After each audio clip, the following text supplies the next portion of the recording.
എഫേസ്യർക്ക് എഴുതിയ ലേഖനം 2-ാം അധ്യായമാണ് നമ്മൾ പഠിച്ചുകൊണ്ടിരിക്കുന്നത്. 2-ാം അധ്യായത്തിന്റെ 10-ാം വാക്യം വരെ നാം പഠിക്കുകയുണ്ടായി. ഇന്ന് 11 മുതലുള്ള ചില വാക്യങ്ങൾ നമ്മുടെ ചിന്തയ്ക്ക്, ധ്യാനത്തിന് വിധേയമാക്കാം എന്ന് വിചാരിക്കുന്നു. ആകയാൽ നിങ്ങൾ മുമ്പേ പ്രകൃതിയാൽ ജാതികളായിരുന്നു, ജഡത്തിൽ കയ്യാലുള്ള പരിച്ഛേദനക്കാർ എന്ന പേരുള്ളവരാൽ അഗ്രജന്മക്കാരെന്ന് വിളിക്കപ്പെട്ടിരുന്നു. 11-ാമത്തെ വാക്യമാണ് 2-ാം അധ്യായത്തിന്റെ. പ്രകൃതിയാൽ, അതായത് ജന്മം കൊണ്ട് നിങ്ങൾ ജാതികളായിരുന്നു എന്ന് പറഞ്ഞാൽ, ഞാൻ നേരത്തെ സൂചിപ്പിച്ചിരുന്നത് പോലെ യഹൂദനല്ലാത്ത എല്ലാവരെയും ജാതികളായിട്ടാണ് കണക്കാക്കുന്നത്. നമ്മളും വചനത്തിന്റെ ഭാഷയിൽ ജാതികളായിട്ടുള്ള ആളുകളാണ് നമ്മളെല്ലാവരും. ഇന്ത്യയിൽ പ്രത്യേകിച്ച് ജാതി വ്യവസ്ഥ നിലനിൽക്കുന്നതുകൊണ്ട് നമുക്ക് ഒരുപക്ഷെ പലപ്പോഴും ക്രിസ്തീയ പശ്ചാത്തലമുള്ളവർ അല്ലാത്ത എല്ലാവരും ജാതികൾ എന്ന് ചിന്തിക്കുന്ന ഒരു തെറ്റായിട്ടുള്ള ധാരണയുണ്ട്. എന്നാൽ അങ്ങനെയൊന്നില്ല. ബൈബിളിന്റെ ഭാഷയിൽ യഹൂദന്മാരല്ലാത്ത എല്ലാവരും ജാതികളാണ്. ജഡത്തിൽ കയ്യാലുള്ള പരിച്ഛേദനക്കാർ എന്ന് പേരുള്ളവരാൽ അഗ്രചർമ്മക്കാർ എന്ന് വിളിക്കപ്പെട്ടിരുന്നു. ഈ അഗ്രചർമ്മക്കാർ എന്ന് വിളിക്കപ്പെട്ടിരുന്നു എന്ന് പറയുന്നത് അതൊരു അവജ്ഞയുടെ വിളിയാണ്. അതായത് യഹൂദന്മാര് മറ്റ് ലോകത്തിലുള്ള മനുഷ്യരെ, യഹൂദന്മാരല്ലാത്തവരെ അംഗീകരിക്കുന്നതിൽ വളരെ മടിയുള്ള ആളുകളായിരുന്നു. അവര് വളരെ പുച്ഛത്തോടു കൂടിയാണ് അവര് ബാക്കിയുള്ള എല്ലാ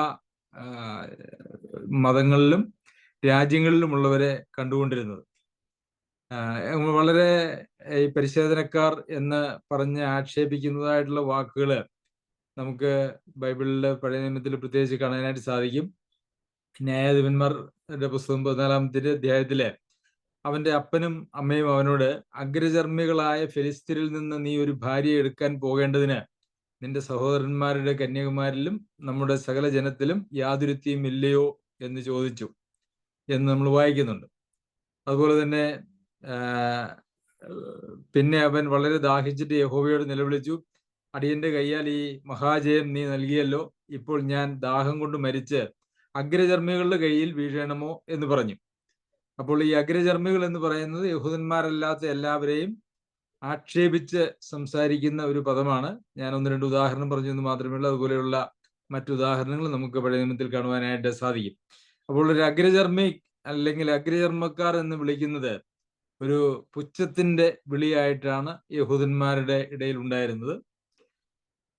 അതുപോലെ തന്നെ ഒരിക്കലും അവരെ അംഗീകരിച്ചിരുന്നില്ല, അവരെ ബഹുമാനിച്ചിരുന്നില്ല. അവരെ യഥാർത്ഥത്തിൽ ദൈവിക പരിപാടി എന്ന് പറയുന്നത്, ഇസ്രായേൽ ജനത്തെ ദൈവം തിരഞ്ഞെടുത്തത് ജാതികളായിട്ടുള്ള എല്ലാ ആളുകൾക്കും ദൈവത്തിന്റെ ഒരു പ്രകാശം കൊടുക്കുന്നതിന് വേണ്ടിയാണ്. നിന്നിൽ സകല ജാതികളും അനുഗ്രഹിക്കപ്പെടും. അത് ക്രിസ്തുവിനെ കുറിച്ച് ആണ് പ്രാഥമികമായിട്ട്. എങ്കിലും യഹൂദന്മാരിലൂടെ, അവരുടെ ജീവിതത്തിലൂടെ, പ്രവർത്തനങ്ങളിലൂടെ ലോകം ദൈവത്തെ അറിയണം, സത്യദൈവം അറിയണം എന്നുള്ളതായിരുന്നു ദൈവിക പരിപാടി എന്ന് പറയുന്നത്. അതുകൊണ്ടാണ് കരയും കടലും കടന്ന് അവര് ആളുകളെ മതത്തിൽ ചേർക്കുന്നു എന്നൊക്കെ നമ്മൾ കർത്താവ് പറഞ്ഞത് വായിക്കുന്നുണ്ടല്ലോ. ലോകത്തെല്ലായിടത്തും എല്ലാവർക്കും പ്രകാശമായി ദൈവത്തെ കാണിച്ചു കൊടുക്കേണ്ടതായിട്ടുള്ള യഹൂദന്മാർ, അതിനുവേണ്ടി തിരഞ്ഞെടുക്കപ്പെട്ടതായിട്ടുള്ള യഹൂദന്മാർ ചെന്നെത്തിയ ഒരു ഗതികേടിന്റെ അവസ്ഥ എന്ന് പറയുന്നത് അവര് എല്ലാവരെയും പുച്ഛിക്കുന്ന ഒരു നിലയിലേക്ക് ആയിത്തീർന്നു. പ്രിയമുള്ളവരെ, ഇത് നമുക്കും വളരെ പ്രാധാന്യമുള്ള ഒരു കാര്യമാണ്. ദൈവത്തെ അറിഞ്ഞ, ലോകത്തിന് പ്രകാശമായിരിക്കേണ്ട, ഭൂമിക്കുപ്പായിരിക്കേണ്ട, അന്യോന്യം മാതൃകകളായിരിക്കേണ്ട ദൈവമക്കൾ മറ്റുള്ളവരെ പുച്ഛിക്കുക, നിന്ദിക്കുക എന്നുള്ള നിലയിലേക്ക് അത് മാറിപ്പോയിരിക്കുന്നു എന്നുള്ളതൊരു യാഥാർത്ഥ്യമാണ്. വേർപാട് സൂക്ഷിക്കണം, വേർപെട്ടവരായി ജീവിക്കണം എന്നുള്ളതായ ഒരു ഉപദേശത്തിന്റെ മറവിൽ സകല മനുഷ്യരെയും വെറുക്കുന്ന, അല്ലെങ്കിൽ അവരെ ഒരു പുച്ഛത്തോടെ മനസ്സിലെങ്കിലും കാണുന്നതായിട്ടുള്ള ഒരു മനോഭാവം നമുക്ക് ഇന്ന് വിശ്വാസികൾ എന്ന് പറയുന്ന ആളുകളുടെ ഇടയിൽ കാണുവാനായിട്ട് സാധിക്കും. കർത്താവ് കുറിച്ചുള്ള യഹൂദന്മാരുടെ ഒരു പരാതിയും അത് തന്നെയായിരുന്നു. ഇവൻ ചുങ്കക്കാരുടെയും പാപികളുടെയും സ്നേഹിതൻ. അതായിരുന്നു കർത്താവിനെ കുറിച്ചുള്ള ഒരു പരാതി. കർത്താവ് ആളുകളുടെ പാപത്തെ വെറുത്തുവെങ്കിലും പാപികളെ കർത്താവ് വെറുത്തില്ല. പാപികളെ കർത്താവ് സ്നേഹിച്ചു. തന്നെ ക്രൂശിച്ച ആളുകളെ കുറിച്ച് പോലും ഈ പാപം ഇവരുടെ മേൽ നിർത്തരുത്, ഇവർ ചെയ്യുന്നത് എന്തെന്ന് ഇവർ അറിയുന്നില്ല, ഇവരോട് ക്ഷമിക്കണമേ എന്നാണ് കർത്താവ് പ്രാർത്ഥിച്ചത് നമുക്ക് കാണാനായിട്ട് കഴിയുമല്ലോ. അപ്പോൾ ചുങ്കക്കാര് എന്ന് പറയുന്നത് ആ കാലഘട്ടത്തിൽ വെറുക്കപ്പെട്ട വിഭാഗമായിരുന്നു. അവര് റോമാക്കാർക്ക് വേണ്ടി, റോമൻ ഭരണാധികാരികൾക്ക് വേണ്ടി ന്യായമായും അന്യായമായും ചുങ്കം പിരിച്ച്, ടാക്സ് പിരിച്ച് കുറെയൊക്കെ അവർ സർക്കാരിലും കൊടുക്കും, ബാക്കി അവർ കയ്യിലും വയ്ക്കും.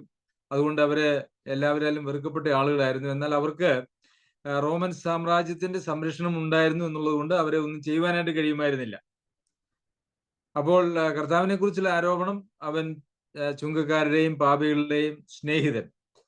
കർത്താവിന്റെ അടുക്കിലേക്ക് ഏത് മനുഷ്യനും, ഒരു കുഷ്ഠരോഗിക്ക് പോലും, കുഷ്ഠരോഗിക്ക് പഴയ നിയമത്തിന്റെ വ്യവസ്ഥ പ്രകാരം കുഷ്ഠരോഗിക്ക് ഒരു സാധാരണ മനുഷ്യന്റെ അടുക്കിലേക്കുള്ള പ്രവേശനം ഉണ്ടായിരുന്നില്ല എന്ന് മാത്രവുമല്ല, അതിന്റെ നിയമങ്ങളൊക്കെ നമ്മൾ പഴയ നിയമം വായിച്ച് പഠിക്കുമ്പോൾ ഒരിക്കലും ഒരു സാധാരണ ആളുകൾ അവരുമായിട്ട് കണ്ടുമുട്ടുവാനോ അടുത്തു വരുവാനോ കഴിയാത്ത വിധമുള്ള നിർദ്ദേശങ്ങളും നിബന്ധനകളുമായിരുന്നു അവരുടെ യാത്രയ്ക്ക് പോലും ഉണ്ടായിരുന്നത്. എന്ന് പറഞ്ഞതുപോലെ നമുക്ക് കാണാനായിട്ട് സാധിക്കുന്നത്, അങ്ങനെയൊക്കെ ആണെങ്കിൽ നമുക്ക് കാണാനായിട്ട് സാധിക്കുന്നത്, കർത്താവിന്റെ അടുക്കിലേക്ക് എല്ലാ ആളുകൾക്കും പ്രവേശനം ഉണ്ടായിരുന്നു. ഒരു കുഷ്ഠരോഗി കർത്താവിന്റെ അടുക്കൽ വരുമ്പോഴും അവൻ കുഷ്ഠരോഗിയെ തൊട്ടു എന്ന് നമ്മൾ വായിക്കുന്നു. അത് ന്യായപ്രമാണത്തിലെ പ്രമാണങ്ങൾക്കനുസരിച്ച് അതൊരിക്കലും സംഭവ്യമായിട്ടുള്ള കാര്യമായിരുന്നില്ല. അപ്പോൾ കർത്താവിന്റെ അടുക്കിലേക്ക് എല്ലാവർക്കും പ്രവേശനം ഉണ്ടായിരുന്നു, എല്ലാവരെയും സ്നേഹിച്ചു. ഒരുപക്ഷെ നാം ശ്രദ്ധിച്ചാൽ കർത്താവ് ഏറെ ശാസിച്ചതായിട്ടുള്ള ആളുകൾ ഈ ജാതികളായിരുന്നില്ല, മറിച്ച് യഹൂദന്മാരായിരുന്നു. യഹൂദന്മാരിൽ തന്നെ അവിടുത്തെ മതപ്രമാണികളെയായിരുന്നു കർത്താവ് ഏറ്റവും അധികം ശാസിച്ചതും അതുപോലെ തന്നെ ഏറ്റവും രൂക്ഷമായ ഭാഷ ഉപയോഗിച്ചതും എന്ന് നമുക്ക് കാണുവാനായിട്ട് കഴിയും. വെള്ളയടിച്ച ശവക്കല്ലറകളെ എന്ന് ഉൾപ്പെടെയുള്ള ഏറ്റവും ഗൗരവമായിട്ടുള്ള പദപ്രയോഗങ്ങൾ അന്നത്തെ മത നേതൃത്വത്തിനെതിരെ കർത്താവ് ഉപയോഗിച്ചത് നമുക്ക് കാണുവാനായിട്ട് സാധിക്കും. പ്രിയമുള്ളവരെ, നാം അങ്ങനെ ലോകത്തെ മനുഷ്യരിൽ നിന്നുള്ള വേർപാട് പാലിക്കണം എന്നുള്ളതിന്റെ മറവിൽ മറ്റാളുകളുമായിട്ടൊരു ബന്ധവും പാടില്ല, അവരോട് സംസാരിക്കരുത്, അവരോടൊരു ഇടപാടും പാടില്ല എന്നുള്ള നിലയിൽ ചിന്തിക്കുന്നത് സുവിശേഷത്തിനും ദൈവിക പരിപാടിക്കും വിരുദ്ധമായിട്ടുള്ള കാര്യമാണ്. എന്നാൽ സഭയിൽ അങ്ങനെയുള്ള വഷളത്വം പ്രവർത്തിക്കുന്നതായിട്ടുള്ള ആളുകളോട് അകന്നു നിൽക്കണം എന്നുള്ള വ്യക്തമായിട്ടുള്ള നിർദ്ദേശം നമുക്കുണ്ട്. സഭയിൽ അങ്ങനെയുള്ള ആളുകളോട് പലപ്പോഴും നമ്മൾ അകലം പാലിക്കാൻ കൂട്ടാക്കുകയുമില്ല. എന്നാൽ അതിന് പുറത്തുള്ളതായ മറ്റാളുകളോട് നമ്മൾ പാലിക്കേണ്ടതായിട്ടുള്ള അകലം പാലിക്കുകയില്ല, എന്നാൽ അരുതാത്തതായിട്ടുള്ള അകലം പാലിക്കും. അതായത് അവരെ സ്നേഹിക്കുക എന്ന് പറയുന്നത് നമ്മുടെ ഉത്തരവാദിത്വമാണ്. എന്നാൽ അവരുടെ പാപത്തെ നാം സ്നേഹിക്കുകയോ അതിന് കൂട്ടാളികളാകുവാനോ പാടില്ല. അപ്പോൾ പാപത്തെ വെറുത്ത് പാപിയെ സ്നേഹിക്കുന്നതിന് പകരം പലപ്പോഴും പാപിയെ വെറുത്ത് അവരുടെ പാപത്തെ സ്നേഹിക്കുന്ന ഒരു വലിയ പ്രയാസത്തിലാണ്, അല്ലെങ്കിൽ ഒരു വലിയ വീഴ്ചയുടെ അവസ്ഥയിലാണ് ഇന്ന് ക്രിസ്തീയ ലോകമുള്ളത് എന്ന് നമുക്ക് കാണുവാനായിട്ട് സാധിക്കും. അപ്പോൾ ഇസ്രായേൽ ജനം എവിടെയാണ് പരാജയപ്പെട്ടത്? എല്ലാവർക്കും വെളിച്ചമായി തരേണ്ട അവർക്ക് ലോകത്തിന് വെളിച്ചമായി തീർന്നില്ല. ദൈവത്തെ കാണിച്ചു കൊടുക്കേണ്ടതായിട്ടുള്ള അവർക്ക് ദൈവത്തെ കാണിച്ചു കൊടുക്കുവാനായിട്ട് കഴിഞ്ഞില്ല. കാരണം അവർ കാണിച്ചു കൊടുത്തതായിട്ടുള്ള ദൈവം സകല ജാതികളെയും പുച്ഛിക്കുന്ന ഒരു ദൈവത്തെയാണ് അവർ കാണിച്ചു കൊടുത്തത്. അവരുടെ ജീവിതത്തിലൂടെ അവർ കാണിച്ചു കൊടുത്തത് അങ്ങനെയാണ്. എന്നാൽ നമ്മുടെ ജീവിതം, നാം ലോകത്തിന്റെ പ്രകാശവും ഭൂമിയുടെ ഉപ്പുമാണ് എന്ന് പറയുന്നത് വഴി ക്രിസ്തുവിനെ, സത്യദൈവത്തെ നമ്മുടെ ജീവിതത്തിലൂടെ, നമ്മുടെ മനോഭാവത്തിലൂടെ നാം കാണിച്ചു കൊടുക്കേണ്ടത് ഏറെ ആവശ്യമാണ്. നമ്മെ സംബന്ധിക്കുന്നതായിട്ടുള്ള ആളുകളുടെ കാഴ്ചപ്പാട്, നമ്മളോടുള്ള ബന്ധം, അതുപോലെ തന്നെ നമുക്ക് അവരുമായിട്ടുള്ള ബന്ധമൊക്കെ വളരെ ശ്രദ്ധയോടെ കൈകാര്യം ചെയ്യേണ്ടത് ആവശ്യമാണ്. നമ്മെ കാണുന്നവർ യഥാർത്ഥത്തിൽ ക്രിസ്തുവിനെ കാണുന്നു, അല്ലെങ്കിൽ കാണണം. നമ്മുടെ മുഖത്ത് കർത്താവിന്റെ തേജസ്സിനെ കണ്ണാടി പോലെ പ്രതിബിംബിക്കുന്നവരായി നാം തീരണം എന്നുള്ളതാണ്. പ്രിയമുള്ളവരെ, അങ്ങനെ ഒരു മനോഭാവം പുറമേ ഉള്ളവരോട് പോലും നമുക്ക് വേണം. സഭയിലുള്ള നമ്മുടെ സഹ വിശ്വാസികളോടുള്ള നമ്മളുടെ മനോഭാവവും ഒക്കെ എത്രയോ ശ്രേഷ്ഠമായിരിക്കണം എന്ന് നമുക്ക് കാണുവാനായിട്ട് സാധിക്കും. അപ്പോൾ യഹൂദന്മാർക്ക് വന്നതായിട്ടുള്ളൊരു പരാജയം ഈ മേഖലകളിൽ നമുക്ക് വരുവാനായിട്ട് പാടില്ല. അവരോടും ഒരു വിശ്വാസി എന്ന് പറഞ്ഞു കഴിഞ്ഞാൽ മറ്റാളുകളായിട്ട് യാതൊരു ബന്ധവുമില്ലാതെ സ്വന്തം സഭയിലെ അംഗങ്ങളോട് മാത്രം സംസാരിക്കുകയും ഇടപെടുകയും, അല്ലെങ്കിൽ സ്വന്തം കുടുംബത്തിൽ മാത്രം ഇടപെടുകയും ചെയ്യുന്ന ഒരാളായി തീരണം എന്നുള്ളതല്ല എന്നുള്ളത് നാം മനസ്സിലാക്കണം. എന്നാൽ മറ്റുള്ളവരുടെ പാപത്തിൽ ഒരു പങ്കാളിത്തമോ ഒന്നും നമുക്ക് അനുവദിച്ചിട്ടില്ല എന്നുള്ളതും നാം മനസ്സിലാക്കേണ്ടത് ആവശ്യമാണ്. മറ്റുള്ളവർ നമ്മെ സ്വാധീനിക്കുകയല്ല, മറിച്ച് നമുക്ക് നമ്മളുടെ പ്രവർത്തനങ്ങൾ കൊണ്ടും നമ്മുടെ സ്നേഹം കൊണ്ടും മറ്റുള്ളവരെ സ്വാധീനിക്കാൻ കഴിയുന്ന നിലയിലായിരിക്കണം മറ്റുള്ള പുറത്തുള്ള ആളുകളുമായിട്ടുള്ള നമ്മുടെ ബന്ധം എന്നുള്ളത് ഏറെ നാം ശ്രദ്ധിക്കണം. നാം ഇനി അവരാൽ സ്വാധീനിക്കപ്പെട്ടു പോകാനായിട്ടുള്ള സാധ്യതയാണ് ഉള്ളതെങ്കിൽ ഒരല്പം അകലം, ഒരു ആത്മീയമായിട്ടുള്ള പക്വത പ്രാപിക്കുന്നത് വരെ നാം പുലർത്തേണ്ടത് ആവശ്യമാണ്. ഒരു ഉദാഹരണത്തിന്, മദ്യപാനത്തിൻ്റെതായിട്ടുള്ള ബലഹീനത ഉള്ളതായിട്ടുള്ള ആളുകൾ മദ്യപാനികളുമായിട്ടുള്ള സൗഹൃദം പലപ്പോഴും അങ്ങനെയുള്ള പാപങ്ങളിലേക്ക് അവരെ വശീകരിച്ച് വീഴിക്കാനായിട്ട് ഇടയായിത്തീരും. അതുകൊണ്ട് മദ്യപാനത്തിൽ നിന്നുള്ള ഒരു സമ്പൂർണമായിട്ടുള്ള ആ ഒരു വിജയവും ഒരു പരിജ്ഞാനവും ഒക്കെ ലഭിച്ചതിന് ശേഷം മാത്രമേ അത്തരം നാം വീണുപോകാൻ സാധ്യതയുള്ളതായിട്ടുള്ള ആളുകളുമായിട്ടുള്ള സഹകരണത്തിൽ നാം പോകുവാനായിട്ട് പാടുള്ളൂ. അതൊരു ആത്മീയ പരിജ്ഞാനത്തിന്റെ ഭാഗമാണ്. അത് നാം തന്നെ തെറ്റിൽ വീണു പോകാതിരിക്കുന്നതിനുള്ള ഒരു മുൻകരുതൽ എന്നുള്ളതാണ്. മറിച്ച് അതൊരിക്കലും അവരെ വെറുക്കുന്നതിന്റെ ഒരു ഭാഗമായിട്ട് ആയിരിക്കുവാനായിട്ടും പാടില്ല. പിന്നെ 12-ാമത്തെ വാക്യത്തില്, അക്കാലത്ത് നിങ്ങൾ ക്രിസ്തുവിനെ കൂടാതെയുള്ളവരും ഇസ്രായേൽ പൗരതയോട് സംബന്ധമില്ലാത്തവരും വാക്തത്വത്തിന്റെ നിയമങ്ങൾക്ക് അന്യരും പ്രത്യാശയില്ലാത്തവരും ലോകത്തിൽ ദൈവമില്ലാത്തവരുമായിരുന്നു എന്ന് ഓർത്തുകൊള്ളുവിൻ. അക്കാലത്ത് നിങ്ങൾ എന്ന് പറയുന്നിടത്ത് നാം നമ്മെ തന്നെ എടുത്തു വെക്കേണ്ടത് ആവശ്യമാണ്. നാം ജാതികളായിരുന്നു. അക്കാലത്ത് നമ്മൾ ക്രിസ്തുവിനെ കൂടാതെയുള്ളവരായിരുന്നു. അത് ക്രിസ്തീയ പശ്ചാത്തലത്തിൽ നിന്നുള്ളവരെ സംബന്ധിച്ചിടത്തോളം മറ്റേത് പശ്ചാത്തലത്തിൽ നിന്നുള്ളവരെയും സംബന്ധിച്ചും അത് സത്യമാണ്. ക്രിസ്തുവിനെ കൂടാതെയുള്ളവരായിരുന്നു, ഇസ്രായേൽ പൗരതയോട് സംബന്ധമില്ലായിരുന്നു. ഇങ്ങനെയൊക്കെ എഴുതാനായിട്ടുള്ള വാക്തത്വത്തിന്റെ നിയമങ്ങൾക്ക് അന്യരും പ്രത്യാശയില്ലാത്തവരും ലോകത്തിൽ ദൈവമില്ലാത്തവരുമായിരുന്നു എന്ന് ഓർത്തുകൊള്ളുവിൻ. ഇത് പറയുവാനായിട്ടുള്ള സാഹചര്യം എന്ന് പറയുന്നത്, എഫെസോസിലെ സഭ, അല്ലെങ്കിൽ എഫെസോസ് എന്ന് പറയുന്നതായിട്ടുള്ള പട്ടണം ഒരു ജാതീയ പട്ടണമാണ്.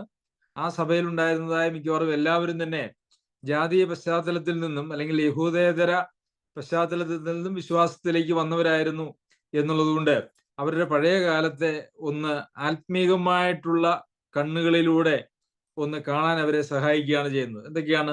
ക്രിസ്തുവില്ലായിരുന്നു. ദൈവത്തിന് തിരഞ്ഞെടുക്കപ്പെട്ട ഇസ്രായേൽ പൗരതയോട്, ആ ജനത്തോടൊരു ബന്ധവും ഉണ്ടായിരുന്നില്ല. അതുകൊണ്ട് തന്നെ അവർക്ക് കൊടുത്തതായിട്ടുള്ള വാക്തത്വത്തിന്റെ നിയമങ്ങൾക്ക് അവർക്കത് അറിയില്ല, അവർക്കത് ബാധകവുമല്ല. പ്രത്യാശയില്ല, ക്രിസ്തുവാകുന്ന പ്രത്യാശയും അവർക്ക് ഉണ്ടായിരുന്നില്ല. ദൈവമില്ലാത്തതായിട്ടുള്ള ഒരു അവസ്ഥയായിരുന്നു. അതായത് ആത്മീയമായിട്ടൊരു സമ്പൂർണമായ യഹൂദന്മാർക്ക് ഉണ്ടായിരുന്നു എന്ന് പറയത്തക്ക നിലയിലുള്ളതായ യാതൊരു ഗുണങ്ങളും അല്ലെങ്കിൽ പ്രത്യേകതകളും ഇല്ലാത്തവരായിരുന്നു എന്ന് ഓർത്തുകൊള്ളുവിൻ എന്ന് പൗലോസ് അപ്പോസ്തലൻ പറയുന്നു. നമ്മെ സംബന്ധിച്ചും ഇത് കൃത്യമായി ബാധകമാണ്. നമ്മുടെ പശ്ചാത്തലങ്ങൾ ഏതൊക്കെയാണെങ്കിൽ തന്നെയും നമ്മുടെ അവസ്ഥയും ഇത് തന്നെയായിരുന്നു എന്നുള്ളത് നമ്മൾ ഓർക്കണം. മുമ്പേ ദൂരസ്ഥരായിരുന്ന നിങ്ങൾ, ദൂരസ്ഥർ എന്നിവിടെ പറയുന്നത് കൊണ്ട് ഈ മുകളിൽ പറഞ്ഞിരിക്കുന്ന 12-ാമത്തെ വാക്യത്തിന്റെ അടിസ്ഥാനത്തിലാണ് ദൂരസ്ഥർ എന്ന് പറഞ്ഞിരിക്കുന്നത്. ഇപ്പോൾ ക്രിസ്തുയേശുവിൽ ക്രിസ്തുവിന്റെ രക്തത്താൽ സമീപസ്ഥരായി തീർന്നു. അപ്പോൾ ഇവിടെ നാം കാണുന്നത് ക്രിസ്തുയേശുവിൽ സമീപസ്ഥരായി തീർന്നു. ആരോടാണ് നാം സമീപസ്ഥരായി തീർന്നത്? സമീപസ്ഥരായി തീരുന്നത് ദൈവത്തോടാണ്. യഹൂദന്മാർക്ക് ദൈവത്തിന്റെ ഉടമ്പടികളും വാക്തത്വങ്ങളും പ്രത്യാശയും ഒക്കെ ലഭിച്ചിരുന്നു എന്നുള്ളത് കൊണ്ട് അവർ ദൈവത്തോട് കുറച്ചുകൂടി അടുത്തവരാണ് എന്നുള്ള ഒരു പ്രമാണം താത്വികമായി അതൊരു യാഥാർത്ഥ്യമാണ്. പ്രായോഗികമായിട്ട് അത് യാഥാർത്ഥ്യമല്ലായിരുന്നുവെങ്കിലും താത്വികമായിട്ട് അതൊരു യാഥാർത്ഥ്യമായിരുന്നു. അപ്പോൾ അങ്ങനെ ഒരു അവസ്ഥ യഹൂദന്മാർക്കുണ്ടായിരുന്നുവെങ്കിൽ പോലും ഇപ്പോൾ ക്രിസ്തുവേശുവിൽ ക്രിസ്തുവിന്റെ രക്തത്താൽ നിങ്ങൾ സമീപസ്ഥരായി തീർന്നു. ദൈവത്തോടുള്ള ആ സാമീപ്യം ഇന്ന് എല്ലാവർക്കും വന്നു, നിങ്ങൾക്കും വന്നു എന്നാണ് ഇവിടെ പറയുന്നത്. ഇവിടെ ക്രിസ്തുവേശുവിൽ ക്രിസ്തുവിന്റെ രക്തത്താൽ, ക്രിസ്തുവിന്റെ രക്തത്താലാണ് ക്രിസ്തുവേശുവിലേക്ക് നമുക്ക് പ്രവേശനം ലഭിക്കുന്നത്. കർത്താവായ യേശു ക്രിസ്തുവിന്റെ യാഗമരണമാണ് നമ്മുടെ വീണ്ടെടുപ്പിന്റെ ഏറ്റവും അടിസ്ഥാനപരമായിട്ടുള്ള കാര്യം എന്ന് പറയുന്നത്. നമ്മളുടെ വിശ്വാസം എന്ന് പറയാം, വിശ്വസിക്കുന്നവർക്കാണ് എന്ന് പറയുമ്പോഴും ആ വിശ്വാസത്തിനെയും അടിസ്ഥാനം എന്ന് പറയുന്നത് കർത്താവായ യേശു ക്രിസ്തുവിന്റെ ക്രൂശിലെ മരണമാണ്. അതുകൊണ്ട് ക്രിസ്തുവേശുവിൽ എന്ന് പറഞ്ഞിട്ട് ക്രിസ്തുവിന്റെ രക്തത്താൽ നമുക്ക് സമീപസ്ഥരായി തീരുവാനായിട്ട് സാധിച്ചു. അവൻ നമ്മുടെ സമാധാനം. ഇവിടെ സമാധാനം എന്ന് പറയുന്നത് ദൈവത്തോടുള്ള സമാധാനവും അതുപോലെ തന്നെ ഈ ജാതികളും യഹൂദന്മാരും എന്നുള്ള വേർപാട് ഇല്ലാതെയാക്കി അവരുമായിട്ടുമുള്ള സമാധാനം ക്രിസ്തുവേശുവിൽ വരുന്നു എന്നുള്ളത് തുടർന്നുള്ള വാക്യങ്ങൾ വായിക്കുമ്പോൾ നമുക്ക് കാണുവാനായിട്ട് കഴിയും. ക്രിസ്തുവാണ് നമ്മുടെ സമാധാനം. സമീപസ്ഥരായിട്ട് നമുക്ക് തീരുവാൻ, ദൈവത്തോടുള്ള സാമീപ്യം അല്ലെങ്കിൽ അടുപ്പം നമുക്ക് ലഭിക്കുവാൻ കാരണമായത് ക്രിസ്തുവിലൂടെയാണ്. അതുകൊണ്ട് ക്രിസ്തുവാണ് നമ്മുടെ സമാധാനം. അവൻ ഇരുപക്ഷത്തെയും എന്ന് പറയുമ്പോൾ യഹൂദന്മാരെയും യഹൂദേതരമായിട്ടുള്ള ആളുകളെയും അല്ലെങ്കിൽ ജാതികളെയും ഇരുപക്ഷത്തെയും ഒന്നാക്കി. കർത്താവ്, നമുക്കറിയാം, ന്യായപ്രമാണവും വാഗ്ദത്തങ്ങളും ഒക്കെ യഹൂദന്മാർക്ക് ലഭിച്ചെങ്കിലും നാം റോമാലേഖനം പഠിച്ചപ്പോൾ അത് പഠിക്കുകയുണ്ടായി. അത് അവർക്ക് ലഭിച്ചുവെങ്കിൽ തന്നെയും അവർക്കത് പാലിക്കുവാനായിട്ട് സാധിച്ചില്ല. അത് പാലിച്ചുകൊണ്ട് ദൈവത്തിന്റെ അടുക്കിലേക്ക് ഒരു പ്രവേശനം അവർക്ക് കഴിഞ്ഞില്ല. അതിന് കാരണം എന്താണെന്ന് ചോദിച്ചാൽ, ഈ നിയമങ്ങൾ പാലിക്കുവാനായിട്ടുള്ള നിർദ്ദേശങ്ങളൊക്കെ ഉണ്ടെങ്കിലും അതിനുള്ള ശക്തി മനുഷ്യനിൽ ഉണ്ടായിരുന്നില്ല. കാരണം മനുഷ്യന്റെ ജഡം എന്ന് പറയുന്നത് ഈ കൽപ്പനകൾ പാലിക്കുന്നതിന് ഒരു വലിയ തടസ്സമായിരുന്നു എന്നുള്ളതാണ്. നമ്മളത് റോമാലേഖനത്തിൽ വളരെ വിശദമായിട്ട് ഇത് പഠിച്ചതാണ്. മനുഷ്യന്റെ ജഡം, റോമർക്ക് എഴുതിയ ലേഖനം 7-ാം അധ്യായത്തിലാണ് നാം വിശദമായിട്ട് പഠിച്ചത്. മനുഷ്യന്റെ ശരീരം അതുപോലെ തന്നെ മനുഷ്യന്റെ ജഡം, ഇത് രണ്ടും, ജഡത്തിൽ ശരീരവും ദേഹവും ദേഹിയും ഉൾപ്പെടുന്നു എന്നുള്ളതൊരു യാഥാർത്ഥ്യമാണ്. മനുഷ്യന്റെ ദേഹവും ദേഹിയും ഒരുമിച്ചും ശരീരത്തിന്റെ പ്രത്യേകതകൾ കൊണ്ടും മനുഷ്യന് ദൈവത്തിന്റെ ന്യായപ്രമാണത്തെ അനുസരിക്കുവാനായിട്ട് അത് ലഭിച്ചുവെങ്കിലും സാധിച്ചില്ല. അതുകൊണ്ടാണ് ഈ ഇരുപക്ഷത്തെയും ഒരേ രീതിയിൽ കാണേണ്ടുന്നതായിട്ടുള്ള അവസ്ഥ ആത്യന്തികമായിട്ട് വന്നു ഭവിച്ചത്. കൽപ്പനകൾ ഉണ്ടായിട്ട് ആളുകൾ കൽപ്പനകൾ പാലിച്ചില്ല, കൽപ്പനകൾ ഇല്ലാത്തവരും കൽപ്പനകൾ പാലിച്ചില്ല. അതുകൊണ്ടാണ് റോമർക്ക് എഴുതിയ ലേഖനത്തിലെ 3-ാം അധ്യായത്തില് എല്ലാ മനുഷ്യരും ഒരുപോലെ പാപം ചെയ്തു, ദൈവദേശമില്ലാത്തവരായി തീർന്നു, ദൈവത്തോട് നീതിമാൻ ആരുമില്ല, ഒരുത്തൻ പോലുമില്ല എന്നൊക്കെ വായിക്കുന്നത് അങ്ങനെ ഉള്ള ഒരു അടിസ്ഥാനത്തിലാണ്. ഇരുപക്ഷത്തെയും ഒന്നാക്കി. കൽപ്പനകളും ചട്ടങ്ങളുമായ ന്യായപ്രമാണം എന്ന ശത്രുത്വം തന്റെ ജഡത്താൽ നീക്കി വേർപാടിന്റെ നടിച്ചുവർ ഇടിച്ചു കളഞ്ഞത്. അപ്പോൾ യഹൂദന്മാരും ജാതികളും എന്ന് പറയുന്നതായിട്ടുള്ള ഒരു വ്യത്യാസം, ഒരു വേർതിരിവ്, അതിന്റെ ഇടയിൽ ഉണ്ടായിരുന്നതായിട്ടുള്ള ഒരു മതില് കർത്താവ് അങ്ങോട്ട് ഇടിച്ചു കളഞ്ഞു. അത് ഇടിച്ചു കളഞ്ഞത് എങ്ങനെയാണെന്ന് ചോദിച്ചാൽ, ഈ ന്യായപ്രമാണം എന്ന ശത്രുത്വം തന്റെ ജഡത്താൽ നീക്കിക്കൊണ്ടാണ്. ഈ ന്യായപ്രമാണം എങ്ങനെയാണ് ശത്രുവായി തീരുന്നത്? ന്യായപ്രമാണം ശത്രുവായി തീരുന്നത് ന്യായപ്രമാണം ഇടയിൽ ചേർന്ന് വന്നു, അത് പാപം പെരുക്കി എന്നൊക്കെ നമ്മൾ റോമർക്ക് എഴുതിയ ലേഖനത്തില് നമ്മൾ പഠിച്ചപ്പോൾ പഠിക്കുകയുണ്ടായി. മനുഷ്യന് പാപത്തെക്കുറിച്ചുള്ള ബോധ്യം വന്നു, അവർ കൂടുതൽ പാപികളാണ് എന്നുള്ള ബോധത്തിലേക്ക് പോയി. ആ പാപത്തിൽ നിന്ന് രക്ഷപ്പെടാനും അവർക്ക് കഴിഞ്ഞില്ല. അപ്പോൾ അവർക്ക് നന്മയ്ക്കായി കൊടുത്തതായിട്ടുള്ള ന്യായപ്രമാണം അവർക്ക് തിന്മയ്ക്കായിട്ട് ഭവിച്ചു. ഇതൊക്കെ നാം അവിടെ വിശദമായിട്ട് പഠിച്ചതാണ്. നിങ്ങൾ വീണ്ടും നമ്മുടെ പഠനങ്ങളൊന്ന് കേൾക്കുന്നത് ഈ കാര്യങ്ങൾ നമ്മുടെ മനസ്സിൽ ഉറപ്പിക്കുന്നതിന് സഹായകരമാണ് എന്ന് ഞാൻ വിശ്വസിക്കുന്നു, എന്ന് ഞാൻ നിങ്ങളെ ഉത്സാഹിപ്പിക്കുന്നു. ഒന്നാക്കി ചട്ടങ്ങളും കൽപ്പനകളുമായ ന്യായപ്രമാണം എന്ന ശത്രുത്വം. അതുകൊണ്ടാണ് ന്യായപ്രമാണം എന്ന ശത്രുത്വം തന്റെ ജഡത്താൽ നീക്കി വേർപാടിന്റെ നടിച്ചുവർ ഇടിച്ചു കളഞ്ഞു. തന്റെ ജഡത്താൽ നീക്കി എന്നുള്ളത് നാം റോമർക്ക് എഴുതിയ ലേഖനം 6-ാം അധ്യായത്തിലെ സംബന്ധിച്ച് പഠിച്ചതാണ്. ജസ്റ്റ് ആ വാക്യം ഒന്ന് വായിക്കുന്നത് ഈ സമയത്ത് നല്ലതാണ് എന്ന് ഞാൻ വിചാരിക്കുന്നു.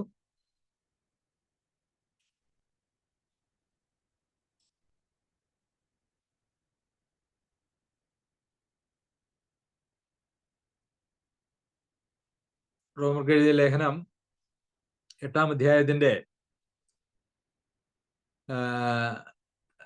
3-ാമത്തെ വാക്യം.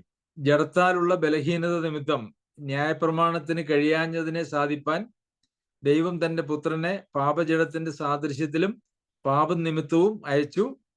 പാപത്തിന് ജഡത്തിൽ ശിക്ഷ വിധിച്ചു. ഇവിടെ നാം വായിച്ചു ജഡത്താലുള്ള ബലഹീനത നിമിത്തം ന്യായപ്രമാണത്തിന് കഴിയാഞ്ഞതിനെ. അപ്പോൾ ഈ പാപജഡത്തിൽ വന്ന് അതിന്റെ സാദൃശ്യത്തിൽ വന്ന്, പാപജഡത്തിലല്ല, പാപജഡത്തിന്റെ സാദൃശ്യത്തിൽ വന്ന് പാപനിമിത്തം പാപത്തിന് ജഡത്തിൽ ശിക്ഷ വിധിച്ചു. ഇതാണ് നാം ഇപ്പോൾ വായിച്ചതായിട്ടുള്ള എഫേസ്യർക്ക് എഴുതിയ ലേഖനത്തിലും എഴുതിയിരിക്കുന്നതിന്റെ സാരം എന്ന് പറയുന്നത്. അപ്പോൾ ഇവിടെ തന്റെ ജഡത്താൽ നീക്കി പാപത്തിന് ജഡത്തിൽ ശിക്ഷ വിധിച്ചുകൊണ്ട് ആ ന്യായപ്രമാണം എന്ന് പറയുന്നതായിട്ടുള്ള കൽപ്പനകളും ചട്ടങ്ങളും ന്യായപ്രമാണങ്ങൾ എന്ന് പറയുന്നതായിട്ടുള്ള ശത്രുത്വം തന്റെ ജഡത്താൽ നീക്കി വേർപാടിന്റെ നടിച്ചുവർ ഇടിച്ചു കളഞ്ഞു. അപ്പോൾ ഇപ്പോൾ ന്യായപ്രമാണം, ചട്ടങ്ങള്, ഇതൊന്നും കൽപ്പനകളൊന്നുമല്ല നമ്മളെ നിയന്ത്രിക്കുന്നത്. അത് നിയന്ത്രിക്കാൻ നോക്കിയിട്ട് മനുഷ്യനെ നിയന്ത്രിക്കാനായിട്ട് കഴിഞ്ഞില്ല. പിന്നെ എന്താണ് നമ്മെ നിയന്ത്രിക്കുന്നത്? നമ്മെ നിയന്ത്രിക്കുന്നത് ജീവന്റെ ആത്മാവിന്റെ പ്രമാണമാണ്. 8-ാം അധ്യായത്തില് 6-ാം അധ്യായത്തിലൊക്കെ നാം അതിനെക്കുറിച്ച് പഠിക്കുകയുണ്ടായി. മരണത്തിന്റെ പ്രമാണം അതിൽ നിന്ന് മാറി ജീവന്റെ ആത്മാവിന്റെ പ്രമാണം.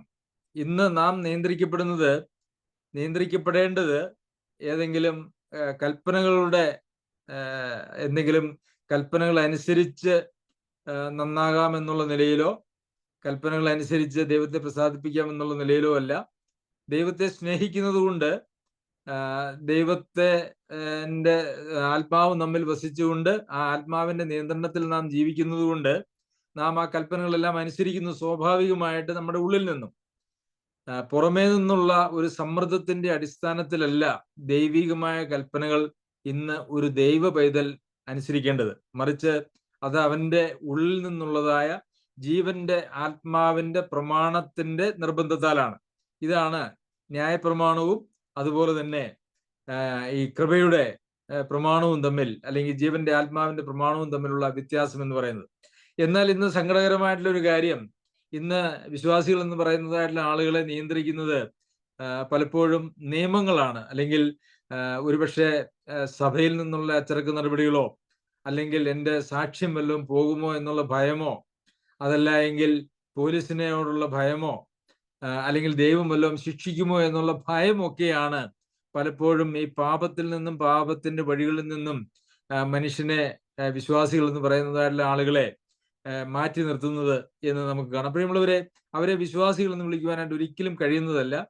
കർത്താവായ യേശുക്രിസ്തു തന്റെ രക്തത്താൽ സ്ഥാപിച്ചതായിട്ടുള്ള പുതിയ നിയമസഭയുടെ ഭാഗമായിട്ട് അങ്ങനെയുള്ള ഒരാളെ കാണുവാനായിട്ട് കഴിയുകയില്ല. കാരണം അങ്ങനെയുള്ള ഒരു പ്രമാണത്തിന്റെ അടിസ്ഥാനത്തിലല്ല ഇന്ന് ദൈവജനം, യഥാർത്ഥത്തിലുള്ള ദൈവജനം ജീവിക്കേണ്ടത്. അവര് ജീവന്റെ ആത്മാവിന്റെ പ്രമാണത്തിനനുസരിച്ചാണ്. നമ്മൾ ദൈവത്തിന്റെ കൽപ്പനകളെ അനുസരിക്കുന്നത്.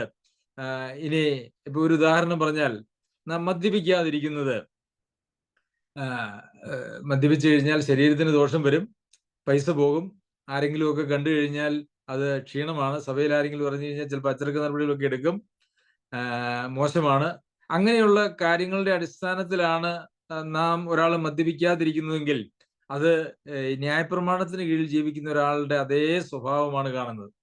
എന്നാൽ ഞാൻ മദ്യപിക്കാതിരിക്കുന്നതിന്റെ കാരണം എന്ന് പറയുന്നത്, എൻ്റെ ശരീരം ദൈവത്തിന്റെ ആലയമാണ്, അതുപോലെ തന്നെ അത് ദൈവം നിരോധിച്ചിട്ടുള്ളതായ ദൈവഹിതത്തിനെതിരായിട്ടുള്ള ഒരു കാര്യമാണ് എന്നുള്ളതായ ആത്മാവിന്റെ ചിന്ത ഉൾക്കൊണ്ടുകൊണ്ട് ദൈവത്തോടുള്ള സ്നേഹത്തിന്റെ അടിസ്ഥാനത്തിലാണ് നാം മദ്യപിക്കാതിരിക്കുന്നതെങ്കിൽ അത് വളരെ ജീവന്റെ ആത്മാവിന്റെ പ്രമാണത്തിന് വിധേയപ്പെടുന്നതാണ്. പ്രിയമുള്ളവരെ, ഇന്ന് ഈ നിയമങ്ങൾക്കും നിബന്ധനകൾക്കും സമ്മർദ്ദങ്ങൾക്കും വിധേയപ്പെട്ട് നിവൃത്തിയില്ലാതെ ദൈവകൽപ്പനകൾ അനുസരിച്ച് വിശ്വാസികൾ ഇന്ന് നിഗളിച്ച് അഹങ്കരിച്ചു പോകുന്നതായിട്ടുള്ള ഒരു പറ്റം ആളുകളാണ് സഭകളിൽ ഉടനീളമുള്ളത്. അതുകൊണ്ട് തന്നെയാണ് ഇന്ന് സഭകൾക്ക് വന്നതായിട്ടുള്ള ഈ വലിയ അപജയവും. നമുക്ക് നമ്മെ തന്നെ ഒന്ന് പരിശോധിക്കാം. നാം ദൈവിക കൽപ്പനകൾ അനുസരിക്കുന്നതിന് വലിയ ഉത്സാഹമുള്ളവരാണോ? അതെയോ ആരെങ്കിലുമൊക്കെ കണ്ടില്ലെങ്കിൽ, ആരും ഒന്നും അറിഞ്ഞില്ലെങ്കിൽ ഏത് നിയമലംഘനത്തിനും നമുക്ക് തയ്യാറുള്ള ആളുകളാണോ, അല്ലെങ്കിൽ അതിന് താല്പര്യമുള്ള ആളുകളാണോ? നിയമങ്ങളാണോ നമ്മെ നടത്തുന്നത്? എങ്കിൽ നാം ന്യായപ്രമാണത്തിന് കീഴിൽ ഉള്ള വിശ്വാസികളെ പോലെ തന്നെ, അല്ലെങ്കിൽ യഹൂദന്മാരെ പോലെ തന്നെയാണ്. ഇത് ഇന്ന് മനസ്സിലാക്കുന്നതായിട്ടുള്ള ആളുകൾ വളരെ വിരളമാണ്, വളരെ കുറവാണ് ഇന്ന് ക്രിസ്തീയ സഭകളിൽ എന്നുള്ളത് വളരെ സങ്കടകരമായ കാര്യമാണ്. ഇന്ന് ഈ സഭകളിലെ സന്ദേശങ്ങൾ മുഴുവനും യഥാർത്ഥത്തിൽ ഈ നിയമങ്ങൾ അടിച്ചേൽപ്പിക്കുന്ന, നിയമങ്ങൾ കൊണ്ട് ആളുകളെ ഭയപ്പെടുത്തുന്ന അല്ലെങ്കിൽ മോഹിപ്പിക്കുന്ന പ്രസംഗങ്ങളാണ് ഇന്ന് സഭകളിലുടനീളവും നമുക്ക് കാണുവാനായിട്ട് കഴിയുന്നത്. അതൊക്കെ ചില താൽക്കാലികമായിട്ടുള്ള പൊരുത്തപ്പെടലുകൾ ഉളവാക്കും. പക്ഷെ ഒരിക്കലും ഒരു ക്രിസ്തുവിന്റെ സ്വഭാവത്തോട് അനുരൂപപ്പെടുവാനോ ആത്മീയമായിട്ടുള്ള വളർച്ചയ്ക്കോ അത് സാധ്യമാക്കുകയില്ല. പലപ്പോഴും ഒരു പ്രസംഗമൊക്കെ കേട്ട് ഒരു ഉത്സാഹമൊക്കെ പ്രാപിച്ച് ഒരു കുറച്ച് മണിക്കൂറുകളോ അല്ലെങ്കിൽ 1-2 ദിവസം കഴിയുമ്പോൾ ആ ഉത്സാഹമൊക്കെ കെട്ടുപോയി ആളുകൾ ജീവിക്കുന്നതിന്റെ കാരണം എന്ന് പറയുന്നത് ഈ ഒരു നിലയിലുള്ള ഒരു ആത്മീക അവസ്ഥ മാത്രമേ അവരുടെ ജീവിതത്തിലുള്ളൂ എന്നുള്ളത് കൊണ്ടാണ്. യഥാർത്ഥത്തിലുള്ള ആത്മാവിനാൽ നിയന്ത്രിക്കപ്പെടുന്നതായിട്ടുള്ള ഒരു സാഹചര്യം അങ്ങനെയുള്ള ആളുകളുടെ ജീവിതത്തിൽ ഇല്ല. അവര് ക്രിസ്തുവിന്റെ രക്തത്താൽ സമാധാനം അനുഭവിക്കുന്നതായിട്ടുള്ള ആളുകളായിട്ട് നമുക്ക് കാണുവാനായിട്ട് കഴിയില്ല. പലപ്പോഴും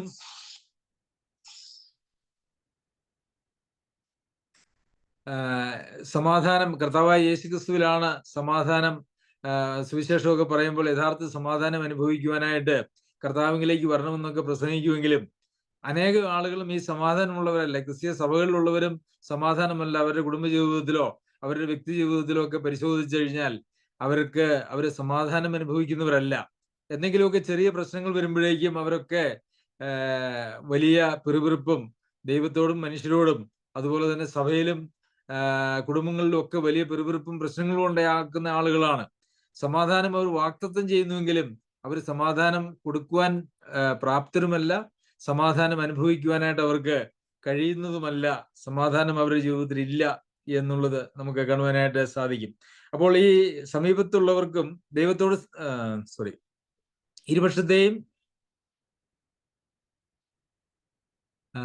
അവൻ നമ്മുടെ സമാധാനം. അപ്പോൾ ഈ സമാധാനം നമുക്ക് അനുഭവിക്കുവാനായിട്ട് സാധിക്കുന്നുണ്ടോ എന്നുള്ളത് ഒരു വലിയ ചോദ്യമാണ്.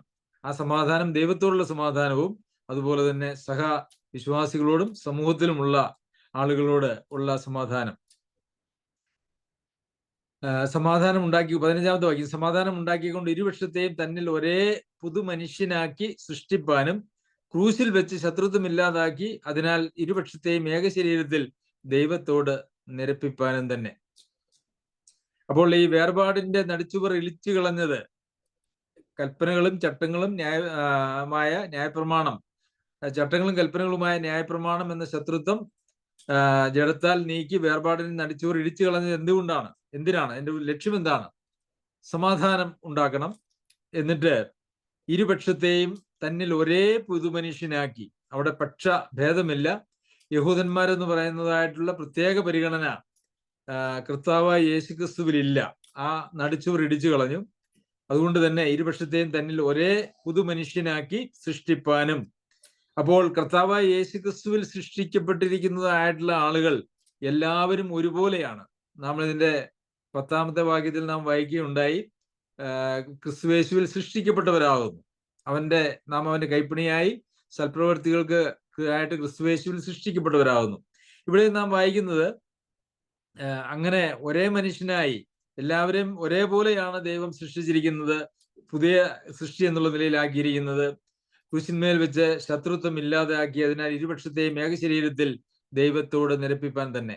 അപ്പോൾ ദൈവത്തോടുള്ള നിരപ്പിന്റെ കാര്യം വരുമ്പോൾ ഈ രണ്ട് പക്ഷക്കാർക്കും ഒരു വ്യത്യാസവും ഇല്ലാതെ ഒരേ വഴിയിലൂടെ മാത്രമേ ദൈവത്തിന്റെ പക്ഷത്തേക്ക്, ദൈവത്തിന്റെ അടുക്കിലേക്ക് പ്രവേശനമുള്ളൂ എന്ന നിലയിലാണ് സുവിശേഷത്തെ ക്രമീകരിച്ചിരിക്കുന്നത്, അല്ലെങ്കിൽ രക്ഷയെ ദൈവം ക്രമീകരിച്ചിരിക്കുന്നത് എന്ന് നമുക്ക് കാണാം.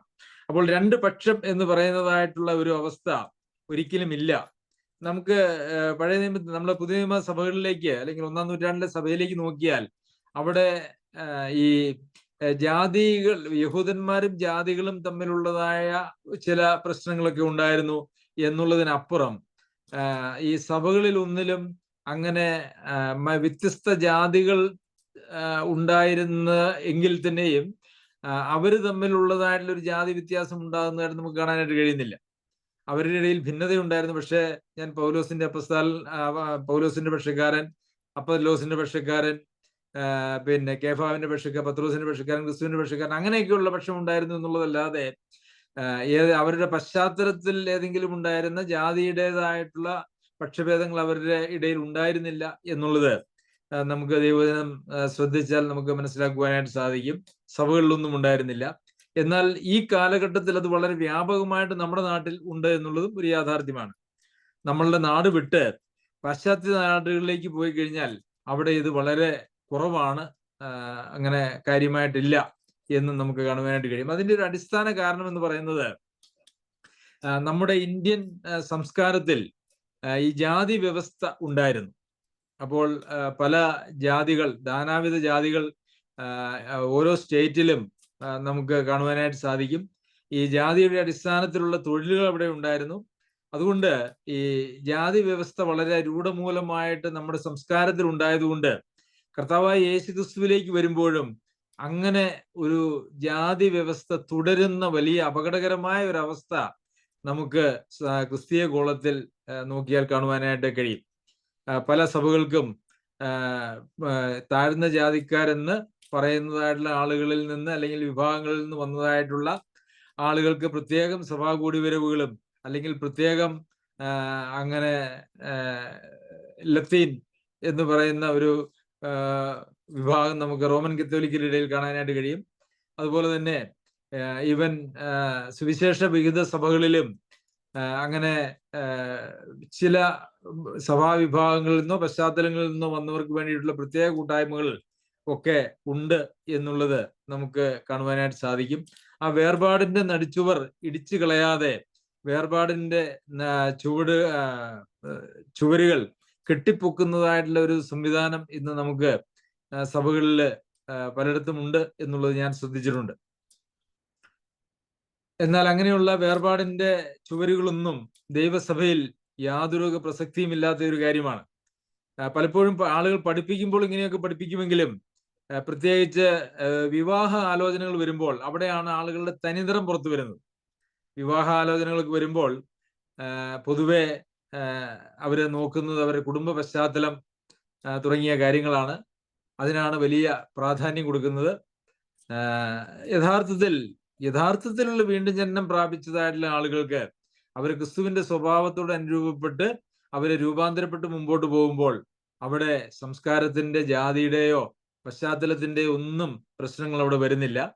എന്നാൽ യഥാർത്ഥത്തിലുള്ള വീണ്ടും ജനനവും ആത്മീയ വളർച്ചയും ഇല്ലാത്തിടത്ത് പൊരുത്തപ്പെട്ടു പോകണമെങ്കിൽ പിന്നെ മറ്റെന്തെങ്കിലും സാദൃശ്യങ്ങൾ അല്ലെങ്കിൽ ഒരു പൊരുത്തപ്പെടലുകൾ ഉണ്ടെങ്കിൽ മാത്രമേ സാധിക്കുകയുള്ളൂ.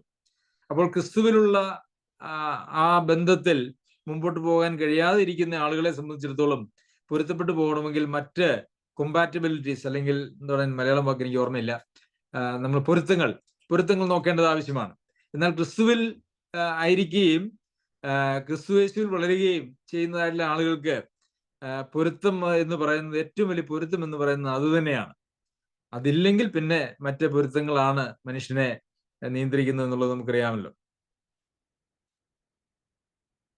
ശത്രുതമില്ലാതാക്കി അതിനാൽ ഇരുപക്ഷത്തെയും ഏക ശരീരത്തിൽ ദൈവത്തോട് നിരപ്പിപ്പാനും തന്നെ അവൻ വന്ന് ദൂരത്തായിരുന്നു നിങ്ങൾക്ക് സമാധാനവും സമീപത്തുള്ളവർക്ക് സമാധാനവും സുവിശേഷിച്ചു.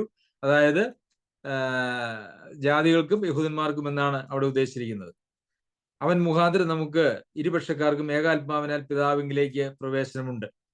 പിതാവിങ്കിലേക്ക് അവൻ മുഖാന്തരം, കർത്താവായ യേശുക്രിസ്തു മുഖാന്തരം ജാതികൾക്കും യഹൂദന്മാർക്കും ഒരേ ആത്മാവിനാൽ പിതാവിലെങ്കിലേക്ക് പ്രവേശനമുണ്ട്. വിശദീകരണം ആവശ്യമില്ല എന്ന് ഞാൻ വിചാരിക്കുന്നു. ദൈവം നമ്മെ സഹായിക്കട്ടെ. പ്രിയമുള്ളവരെ, നമ്മുടെ മനോഭാവങ്ങൾ ഒക്കെ ഏറെ മാറാനുണ്ട്. ഒരുപക്ഷെ നാം ഉണ്ടായിരുന്നതായിട്ടുള്ള പല സഭകളിലും മതങ്ങളിലും ഒക്കെ ഉണ്ടായിരുന്ന ജാതീയ ചിന്താഗതികളും ഒക്കെ നമ്മെ, അല്ലെങ്കിൽ നമ്മുടെ സംസ്കാരത്തിലുള്ളതായിട്ടുള്ള ജാതീയ ചിന്താഗതികളും മതിൽക്കെട്ടുകളും ഒക്കെ നമ്മെ ഒരുപക്ഷെ സ്വാധീനിക്കാനായിട്ടുള്ള സാധ്യതയുണ്ട്. അതൊരിക്കലും ഉണ്ടാകുവാനായിട്ട് പാടുള്ളതല്ല. ദൈവം നമ്മെ സഹായിക്കട്ടെ. ദൈവജനത്തിന്റെ ഈ പഠനം നമ്മളുടെ ആത്മാവിൽ ചില രൂപാന്തരം വരുത്തി നാം മുമ്പോട്ട് ദൈവത്തിന് ഫലം കായ്ക്കുമാറ് വളർന്നു പോകേണ്ടത് ആവശ്യമാണ്. അവന്റെ നാമം, അതിവിശുദ്ധ നാമം വാഴ്ത്തപ്പെടുമാറാകട്ടെ.